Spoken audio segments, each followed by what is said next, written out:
Ellen, welcome back to Ladies Corner with Tea. In today's episode, we have Constable Abdirahman Kulmiye. Um, we'll be talking about a lot of things. Let me invite him in straight away.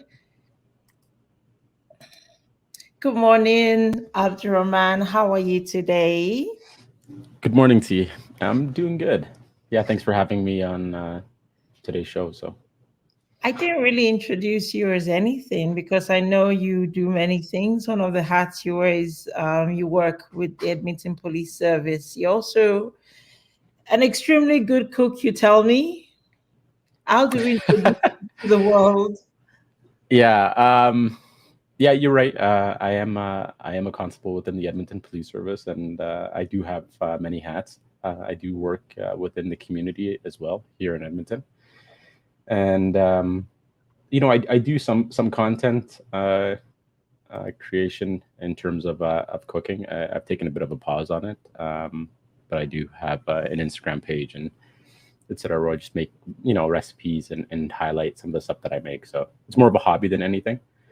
Um, but yeah, I'm really curious. When you say you're a constable, does it mean you wear that sexy outfit and you have all these radios and monitors in front and your chest is real out and you drive an high school car when the sirens go? Is that the kind of police officer you are? Or you do more exotic things that no one will ever know about? currently my role within the Edmonton Police Service is community relations. Um, I think what you're referring to is patrol. Patrol usually wears a uniform. My in my position, I do also wear a uniform, but it's not always the case. I do have quite a bit of administrative duties. Um, so sometimes you'll see me outside of uniform. I might just wear like a suit and tie, etc. So Last week we were talking to another police officer and she said that sometimes when she's driving and she sees police officer, she sees another police because she goes like, am I breaking the law? Do you have that sort of reaction when you see your colleagues drive past? Do they look at you? Will I know you? Or, you just, okay, what am I not doing right? That kind of, how goes yeah, I think from my experience, I think that's a natural. I think that's kind of like a natural reaction that people will have. If you have had the experience of driving a marked police car, you'll notice that everybody around you starts to slow down. Um, and they're obeying the traffic laws. People become very cognizant. So just by virtue of your presence within an area, you'll notice that there's more of an adherence to traffic rules and regulations. I mean, it's kind of interesting to see, but I mean, yeah, I think it's a common reaction. So, but in terms of my own experiences, yeah, definitely. I mean, certainly, I don't know everybody within the EPS. There are quite a few people that I do know. Um, but yeah, you do kind of like a double take, and sometimes you're on autopilot as you're driving, and you're like, oh, did I signal as I took that turn or whatnot? But typically, yeah, I, I shouldn't even say typically. I haven't had issues from my experience. So Mm. Okay, thank you very much. So this is us rambling before we get into this, and I want to ask you a little bit about your job, if that's okay. I know we'll talk about a range of other things. So you do community outreach. So what would you say, in your opinion, is the relationship between? That's a big question, actually. The EPSN and the different communities you serve. Would you say that's positive or negative, or is growing? mm, um, I would say that certainly I'm not. I don't speak for the entire community. I think in some avenues it's gotten better. I think that we still have a long ways to go, especially when it comes to collaboration. There seems to be um, uh, a lot of areas where growth can happen within the EPS, and one of them, is in terms of educating our members in terms of all of the different cultures and diverse peoples that are within the city, right? I think just even simply doing that can really increase our ability to connect and build trust and cooperation in and amongst people, especially those that might have experiences with the police in the past that are not positive. Yeah, so I would say that we're definitely still inside a growth phase. Things are getting better. Okay, so how can the community get more engaged with the work you do? How can we begin to chip at those stereotypes that that you're black doesn't necessarily mean you're pickpocket, that you're black does not necessarily mean you carry an armed weapon? Mm. Yeah, those are difficult. I understand what you're referring to in terms of the negative perceptions that people hold on to, and I think a lot of that stems from a lack of experience in terms of engaging with different people. Um, I think the best remedy for that is really to make yourself involved within any sector of work, whether it's government, whether it's engineering, policing, if you're serving the citizens, etc. Because just by virtue of your presence there, you have the capacity to affect that change. Because people will begin to make the associations with you, and by virtue, everybody else who might look like you. So just being able to develop that is I think a way that we can do. So essentially, I think we need to have more representation in a lot of areas. I mean, EPS is just one of them. I would also say fire is another area that we could definitely see some more diversity. So, question therefore is, why are people not from our communities rushing to join the EPS for this diversity? Is it that they are experiencing a cool welcome? I know the EPS has very huge recruitment drives. Right now, they're trying to recruit for the EPS Council, I believe, and I Yep. know I see signs of recruitment everywhere. Why do you think people are not rushing? Are people rushing, but it's not in the numbers that we need? Mm. So I'm not sure if people are not rushing. I know that there is a negative perception associated to policing. I've experienced it myself. People asking me like, why did I join the police? And they speak about the history of policing.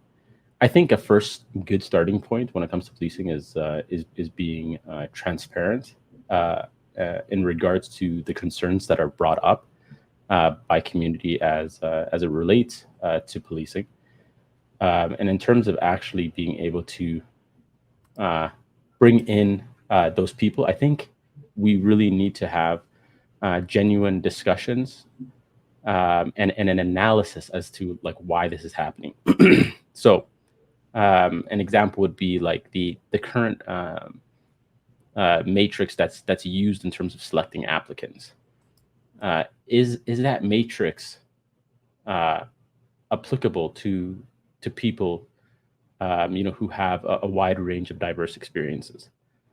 Right. I don't know the answer to that. This is something that we'll have to look into. At least as a community member, I would like that question to be answered. I would like to know, with respect to how many diverse applicants that we get within the EPS are selected, and what that ratio is in comparison to their non-racialized counterparts. And if we find a discrepancy between that, then we know that there is a systemic issue that's preventing people who apply from joining the EPS, right? So does that answer your question? I don't know. I'm not sure because you're not also here in your official capacity. So I think I'll accept that. We can ramble around that enough. I think you've hit it, and you're Yeah. making ask you another question. Why did you join the EPS? Mm. Could have been so many other things. Why the Edmonton Police Service? I do know they have a lucrative pension plan. They do. Yeah. I'll say that before this, I went to school for a long time. I have a diploma in mechanical engineering technologies, and I have a degree in physics. And I worked into the renewable energy sector prior to joining policing. Um, And I mean, the money was good. The money was better than policing, for sure. But I wasn't happy with that role. Um, I felt like something was missing. I I felt that I needed something that that was constantly changing. That I had the capacity to help people, etc. So I had thought about policing in high school, and it was just through like one of those career days, where they got like a bunch of people that come in, and their recruitment, etc. Right? Um, and I revisited the idea. I got uh, I got into shape, and then I went through the application process, and I got into policing. Um, and um, yeah, I don't regret it at all. I think that policing has been so far a very rewarding career. There's been a lot of opportunities to help people. Um, it is dangerous, for sure. There's risk associated, but there's elements that really can't be explained to either. There's When you work with people inside a capacity where you rely on them, um, and you're going into dangerous situations together, and you get to know the people that you work with. It develops a type of connection and a type of understanding, and that connection is definitely a huge positive. I've never experienced it in any other team environment. Um, and I think that's more of a reason why we should have more diversity within like areas such as patrol within policing as a whole, because when you can make those type of connections with people who may be vastly different than you, who might have vastly different life experiences, then that understanding comes with it, and again, that kinship is extended to anybody who might have those intersectionalities as human beings, right? Um, yeah, I mean, I can talk about some of the experiences that I've had where really I feel like I made an impact, and it's captured within perhaps a 4 paragraph report, very short, and then 15 minutes later, you're doing another call, right? I mean, these are the type of interactions which happen on a daily basis with numerous EPS members that isn't being captured. I understand people have a tendency to fixate on the negative, but really policing it as a whole is quite rewarding. So I mean, that's really good. There's a lot I'd like to capture from your answer there. You said I got into shape and then I applied. So you're trying to say is black women in their 40s with massive bellies, hopeless about getting into shape, may not be suitable candidates for the EPS. Is this what you're saying to us, Abdurrahman? no, that's not what I'm saying. That's not what I'm saying. I'm Okay. saying I'm saying that even into the most recent years, the range of experiences and skills and diversity that we've seen within applicants has definitely increased. All right. Just it has definitely increased. So yeah. I hear you. You talked about the negative perceptions associated with the police. Can we delve a bit deeper into that? What have you seen from the inside um, that maybe worrisome a bit to you? I don't know if you're able to comment on this. And what do you see as an outsider when you stand on the outside and you're looking at the organization you work for? And I know you do a lot Mm, of active work. I'm not knocking that. I know there are a lot of men officers at the EPS who genuinely serve, who love what they yep. do. They're not Yep. there for that. But can we just talk a little bit about some of the negative perceptions you've seen as an insider and also as an outsider? But by negative perceptions, I'm not sure what you mean. Do you mean? You said I know there are a lot of negative perceptions associated with the police. Yes, yes. Okay, so you mean negative perceptions that community might have with regards to police? Yeah, and maybe perhaps negative perceptions you see from inside that some officers have. It's just only one egg or one apple that rots everything else. Maybe not even in your department, but these perceptions are maybe entrenched also because you try to describe that it's like it's not a gentleman's club, but it's you feel deeper connections with some of the people you work with, and so again, this means you guys stand together as you should. You should. One of the negative perceptions, I don't even read it anymore, is the Alberta Serious Incident Response report response team. I get their report and I find it so upsetting most times. I stopped reading it because a lot of the officers, there was one particular case that an officer smashed a young boy's head. It was just 17 at the time, and ACERT, they didn't press charges. I maybe things like that. I just think they are not very effective, but that's not what I'm talking about here. I'm just rambling right now.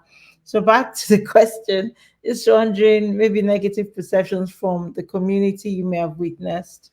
Okay, let's start with that. Yeah, I would say that a negative perception, that I've come across within policing, perhaps is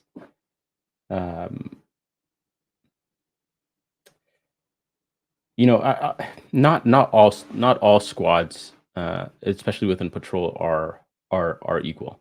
They're not all the same. They are vastly different. I think I had the good fortune of early on within my career being placed within a good squad with people who had a lot of curiosity, and who were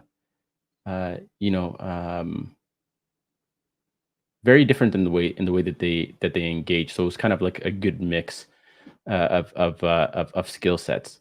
You had people who were more investigatively inclined, and they took things very slowly, especially when they were dealing with the public.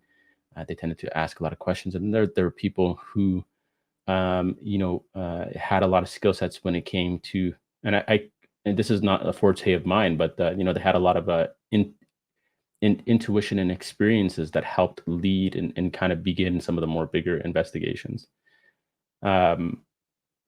So I think a negative perception within policing is that it's a lot of people who are adrenaline seeking. They're looking for that kind of that rush, Dukes of Hazzard kind of thing. And I'll say that that's not, at least from my experience, that's not the case. There might be some people that do enjoy that, and certainly that can happen. There are aspects of policing where it is very high risk, very quick. There's a lot of adrenaline that's involved, but I don't think that's necessarily a fixation of it. Yeah, I'm not really sure how best I can answer that question. So, hmm. Oh, sorry, Misty. You seem to be muted. Yeah, because I tend to fidget a lot, so I like to mute myself so we're not picking Hmm. up all sorts of sounds from here. I'm Let gonna me let Yes, sir, go on. sorry. Let me ask you a question here. When you think about policing, what is an immediate negative perception that you have? All right, okay. So when I was in England, I remember the first time I saw City of London police. It was a uniform I fell in love with, and it happened to be a tall black guy who was married. That I was drooling over, and they don't carry a live weapon. They carry batons, and you can often walk to them to take photos. And then we had this thing that happened in America, and then I started to read all of this reports of some rogue officers. Some of the things they do, maybe they're not rogue, and I started to develop a fear that I don't want to end up with a police officer. There was one particular case with a woman driving. She had her kids at the back, and she refused to get out of her car when she was pulled over. And I think an officer smashed through the screen, and the glass fell upon our kids. They didn't mind the children. And I never forgot that. So you asked me what are my own perception. I'm kind of nervous right now in North America because I know they carry live ammunition. So I'm very I've only been stopped one time, and I made sure my hands were very visible, and there were no jerky movements. I was very obedient. I wasn't cheeky or rude. I said yes, sir, all the time, just so they knew I was cooperating. So I've got like a deep and inherent fear of God because maybe of the weapon of the uniform, my eyes are clear. I don't see Edmonton police officers in a romantic view because I know things could also automatically flip. But having said that, though, there was one day I was driving with my daughter and she had her paint. We come from a paint class, and she had a lot of her paint stuff on the dashboard, and I was just really irritated. I was getting her to remove her rubbish from my dashboard, and she was going to get my car dirty. In that instant, we were pulled over by a police officer, and he said my driving in that moment was not consistent because I was reaching forward to. And so I got out of the car. He asked for my license. I gave it to him. He asked for I think I was an extra, and he said what was going on. And I said, look, I'm just coming from a paint class with my daughter, and she has a rubbish on my dashboard, and I was just really, I don't want my car to get stained by all this paint, and I was really just get your stuff off. And he said, okay, I saw that, but you be careful. He could have given us a ticket, but he didn't, because in that moment I was probably not driving as straight. So that interaction for me was very positive, and I appreciated that they understood that I was I was caught up in the moment and maybe a bit distracted. So I appreciated that. My other experience was when everyone was doing, we had a police stop. It wasn't just me. They were breathalyzing people. I don't take alcohol, wasn't a problem for me. But I dare say my negative opinion or perception, maybe it's even not so negative. I have to say it's not negative. And maybe it's informed by even what I read, not personal experience. I don't know that I've interacted that much with EPS to say, oh, it's all negative. But I know when I read stories of black boys who are stopped and searched, or of this and of that, up for me the wrong way. And I remember, and I think that is the perception that many people have, that many people have. I remember we were at Carrie West and some youths got into a fight, and then the police got involved because they had been walking the grounds, Winston Churchill Square. And then everybody, as soon as the police officer stepped up, everybody got their mobile phones. Everybody got their mobile phones out when the police officers came because they wanted to record, they wanted some drama. I was like, okay, so temperatures run, I think, high. That's Yeah. enough me rambling. Yeah. No. I see what you mean. I think that a lot of our negative perceptions about policing, um, unfortunately, are informed through interactions that come through social media. Now, I can't say this obviously for everybody. Certainly, there are bad interactions that people have, and and as a police officer, those kind of interactions are disheartening.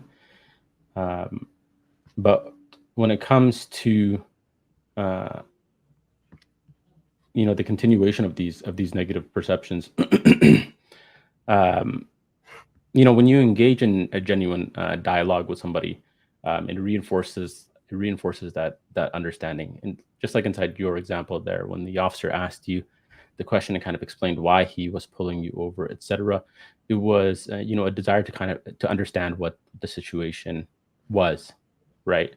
And it was through that understanding, that you came to realize that this officer wasn't here to make your life difficult. Yeah. As a police officer, I've reiterated this sentiment numerous times. It's fundamentally not my role to make people's lives difficult. There is discretion that's involved, as a police officer. However, with that being said, there's also a fine line to, when we do see something that's happening that's wrong, especially when it comes into the criminal realm, we have to respond. We have to do something about it. Yeah. Right. Depending on the context, will determine, I guess, that the extent of what that action is. But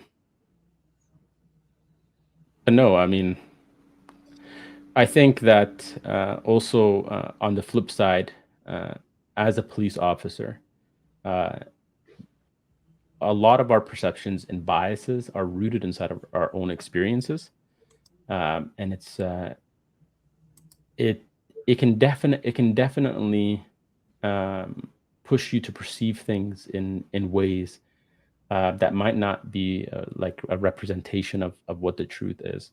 It can even change things such as your body language. So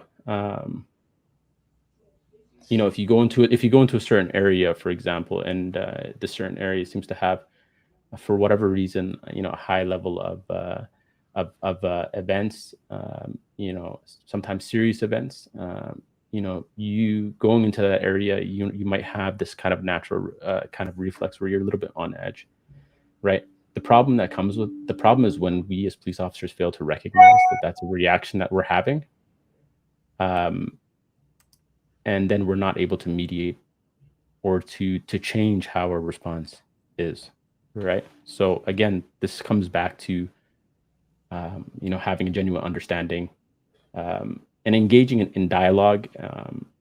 And because of the seriousness of some of the events that we have, if we feel that there's something that's inherently wrong with maybe our mental health, etc., then seeking that help, right? To make sure that we're whole, because we can't serve the capacity if we're not whole. If there's something that might make us angry, very quickly, etc., then we can't serve the community within our best respect. So, Abdirahman, I take it you're a scholar yourself, in that you're probably intellectual, because your answers are well thought through. You're not just brandishing general comments here. You're thinking through what you're saying to me, and I appreciate that. No, I think it's both. Thank you, Ms. T. I think that these kind of questions require like a lot of thought, because I think fundamentally we're asking about the human experience. We're asking about the human condition. That story that you had when that police officer went to the Kerry West concert and everybody took out their phones to record the interaction. A question could be, what was it in these people's life experiences that led to that reaction? Was that informed by their own life experiences, or was that perpetuated by negative stereotypes in social media? And what kind of impact does that have on the police officer that's there? Like, I've been inside situations where within my own community, I've come to talk to members of my own community, that are, witnessing, the arrest of another person from my community by a member, and I'm trying to understand what the situation is and why people are agitated, right? And I've been inside a point where like I'm surrounded, I'm being verbally attacked as a police officer who's also a member of the community as well. So inside that situation there, I mean, I can't really express to you. In some ways, it was also something that was very galvanizing, because it made me realize that in some instances when I put on the uniform, this is the primary identity that's being ascribed to me, right? But at the same time, I know that I'm, and I would say that before even policing, I'm a member of the community. This is my feeling.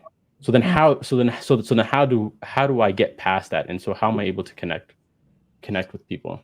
I want to talk about that interface But I feel before I do, I need to clarify that as a publisher of a magazine, we've enjoyed the benevolence of the Edmonton Police Force. So I'm not Edmonton Police Service. I'm not knocking them because we do Mm, get some advertising dollars that keeps us in business. But I dare say, I feel like there should be more of this, right? More conversation. There should be a bit more like when this distressing things come out from assets, when they release the results, their findings, and it's not going well, there should be like a back and forth. Why would they come to this decision when people were injured? Why wouldn't the EPS accept responsibility for their officers? Because sometimes it feels to me like they're just trying to cover and protect their own boys. And that sometimes is what I cannot shake off. So I feel mm. that we can improve or reduce the pool of these stereotypes if we had more interaction with the leadership at EPS. That's what I feel. I feel maybe also that in spite of all the community work is being done, it's not getting in, or maybe it's getting in, but over time it would. I don't know. I just feel like a little bit more needs to be done, and they need Mm. to engage our minds in their conversations. Like, why explain why did this happen? Why did the officer do that? And so on and so forth. Let's see the whole story. Let's see from their own point of view, you You know. know, Miss T, I agree with you that definitely we need more back and forth. Um, speaking as a member uh, of the community, I Mm, think that it's not enough that we just engage in dialogue with leadership. I think that engagement should move into something um, that is actionable or can provide insight, to better support community or to inform decisions, that the community might make with in regards to how they're going to support, uh, you know, uh, members of their own community or even the EPS. So, so everybody talks about having town halls and having these meetings and bringing everybody together. And I think that people are town halled out, if that makes sense. We do the same thing over and over again. We have these kind of interactions, we have these town hall meetings, and then what is the follow through of that, right? So I think that for the most part, uh, um, the concerns and the issues that have impacted community over the last years haven't really deviated that much. They've been expressed to not only the EPS but it's the government, the legal systems, etc. In various different ways, over and over and over again. So I think that at this point, it's an opportunity for various institutions that serve community to be vulnerable and to be transparent, to look within themselves, and if they find information that highlights issues that require further dialogue, then we should be engaging. These institutions should be engaging community. They should be engaging community at that point. Hey, we have an example would be, it's like, hey, we have found that that there is a disproportionate amount of engagements with a particular community group, right? Since over the past 10 years, right? And we might even have information in terms of when, or the average age groups of those types of interactions, etc. And we as a community might be able to gain insight and into that. So if you have youth serving agencies, for example, perhaps now we have an age range that we can focus as a community our attention on, right? So I'm just saying that the community serving organization, EPS included, we don't have all the answers, but we do have information that might inform community. And I think that we should look start looking into that, to start answering the questions that we already know and the concerns that we already know and have heard from community. So I agree with you. So, what I'll say is, can we do this again for Status Abdurrahman? I kind of have enjoyed this calm conversation, just helping me think through my own biases as well, and what may be forming my own interest in the EPS. Would you mind? You look like worried just now, like I've said something bad. no, I don't. I think that no, I think that word expression was um, it's just that these type of conversations require a lot of time. You know, You're not gonna you know, sign up they for it. require Okay, require a lot of time, but I do enjoy them for sure. I do enjoy them for sure, and I think that I think that we need to have more of them. I think for sure we okay. need to have more of them. Okay. So send Yeah. another officer our way. We'll grill them. We'll be kind, but we'll grill them too. Back to what you were saying. I think if we had more officers, maybe even in particular Chief Dale McFay, maybe that would help. I know he does a lot of pressers, but again, I would say that you mentioned, you alluded to the fact that the EPS does have some answers. We're asking questions. They may not have all the answers, but we most certainly would appreciate to hear Mm, their side, the kind of knowledge and answers. yeah. We would appreciate that. We run out of time. I've got two more questions. You're going to merge them and deal with them together. Talk to us about the programs you got going for youths and the kind of recruitment drives, why communities should get involved or engaged with the EPS, why you think that'd be a good thing. And then you said you've been, and this is really touchy. I don't know if I should go here, but I'm gonna go there. If you don't want to talk about it, it's fine. You mentioned you were at the scene of an arrest. I don't really know much of your career. I'm imagining this may have happened once or twice. I know you're Somali Abdurrahman, and I know in this city, I know of the stereotypes with Somali boys and the gang culture. I've not seen it, but I hear of it. And I think the north of Edmonton, some bits are in poverty, and some bits are also wealthy. And there was a time I was considering moving up to the north of Edmonton because I just loved it, but I didn't, because things didn't change around for me, and I never left the south. So I know there's a dichotomy, the north and the south, but I don't see it. It's not to say it doesn't exist. So when you're caught right in the middle of it and you're being insulted for being who you are, but you also have a job to do. You also have a job to do. How do you deal with that conflict in that moment? Does it worry you? Do you feel you need to be more of Somali than EPS? Or how have you balanced Hmm. what you need to balance? Was there a need Yeah. to speak? I don't know. Yeah, speak to me about that, and then we can. Yeah. Yeah. I think. Well, I suspect that. My my account in that regard of having that tension is not unique. Um, I think fundamentally and well, I know that fundamentally throughout my career I've acted in accordance with my beliefs and my convictions, and I've expressed myself to my superiors when I've had moments of these tensions. Mm. Um, that is to say though that uh, I was not in a position where I couldn't fulfill my duties, uh, but rather I was highlighting why certain actions should not take place.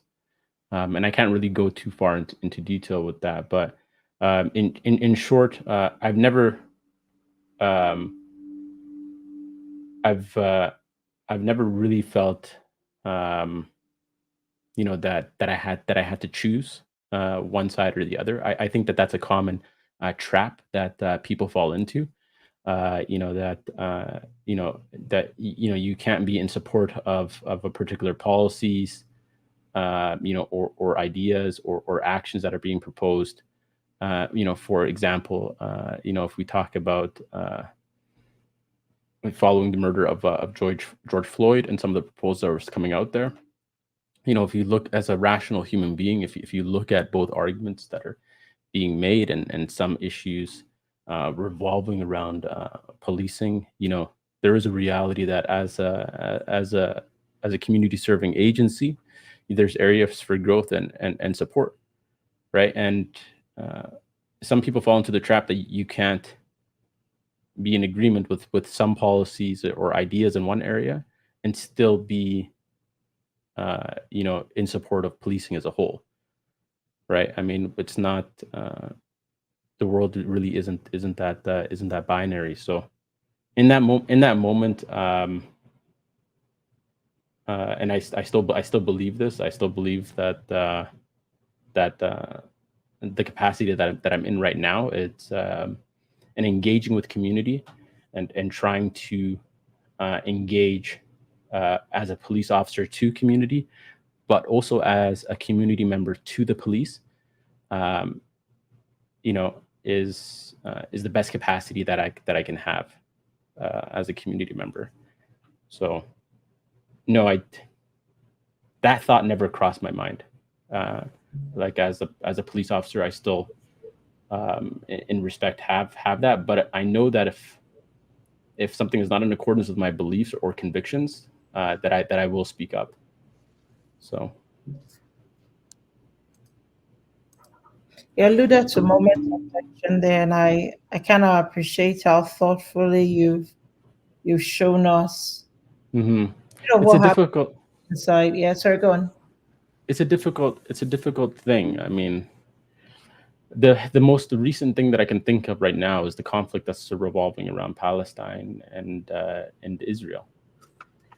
This is the most recent thing that I can think of, and so there's a lot of tension that's around that and how we should act as a police service and provide equitable um, support to community members.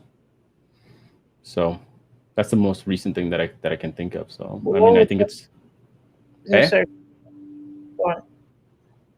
What would equitable support look like?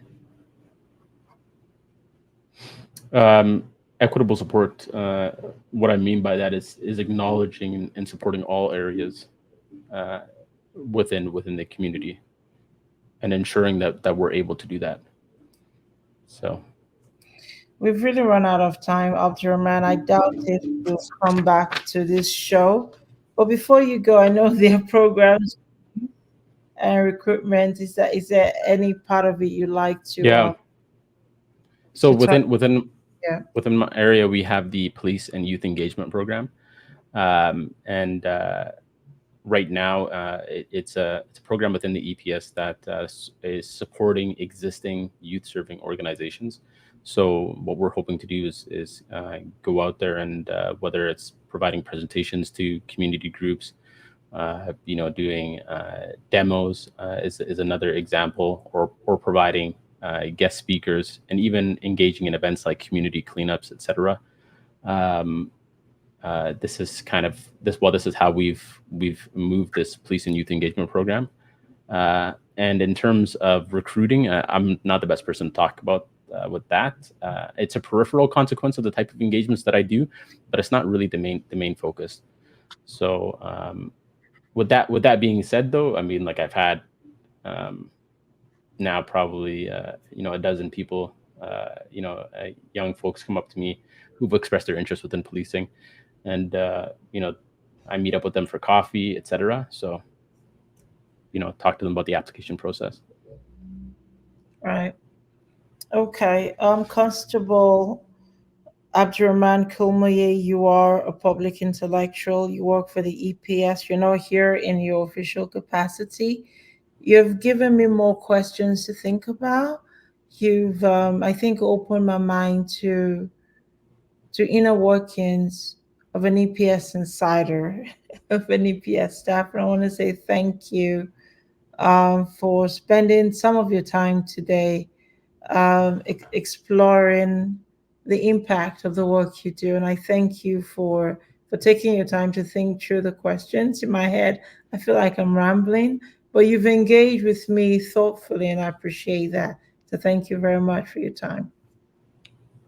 Thank you, T. Yeah, and I hope I didn't ramble too much. Your questions were very difficult, but I appreciated them. And I think that and I'm happy to provide any insight that I can. So, yeah. I'm going to end the recording. Don't go away.